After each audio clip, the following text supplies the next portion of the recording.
Aujourd'hui, nous sommes dans cet atelier réuni pour présenter la base de données nationale en agroécologie que nous sommes en train d'implémenter dans le cadre de ce projet Radius.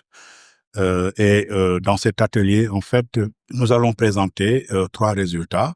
Le premier résultat concerne la cartographie de l'ensemble des acteurs au niveau national qui sont impliqués dans la mise en place de cette base de données nationale.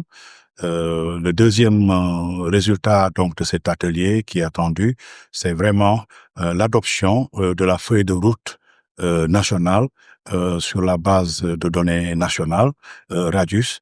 Et puis dans la troisième séquence, nous allons présenter les premiers résultats obtenus à l'issue de l'enquête qui a été effectuée pour le recueil des innovations et des technologies agricoles. L'ISLA est bien représenté dans cet atelier-là pour montrer l'importance que nous accordons à l'activité clé de ce projet qui est l'agroécologie. Parce que, comme vous savez, actuellement, quand on parle de l'agriculture, c'est tout un système avec un ensemble d'acteurs. Et donc, on parle même plus de système alimentaire. Et donc, pour cela, il faut les différents acteurs qui évoluent dans l'agroécologie.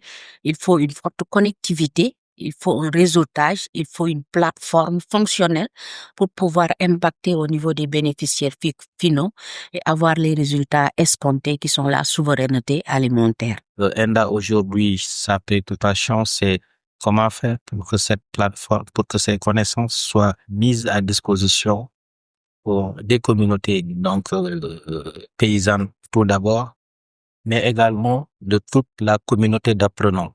Donc, pas uniquement universitaire, mais également du secondaire et même de l'élémentaire pour arriver à faire de l'agroécologie un élément central dans l'éducation de la population pour qu'on partage de l'agroécologie par tous les acteurs et arriver à la mettre à l'échelle dans les territoires.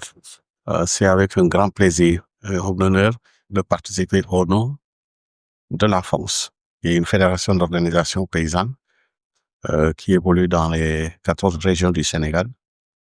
Et par ailleurs, le CNCR, qui est dans toutes les communes du Sénégal, de participer au lancement de cette plateforme de gestion des connaissances.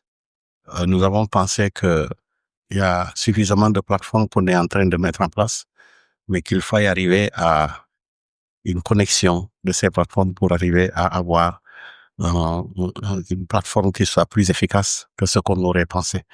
Et dans tous les pays du monde qui sont développés, et les pays en voie de développement, les universités qui sont les temples des savoirs sont avant, pendant et après dans l'accompagnement du processus de transformation des territoires et des hommes.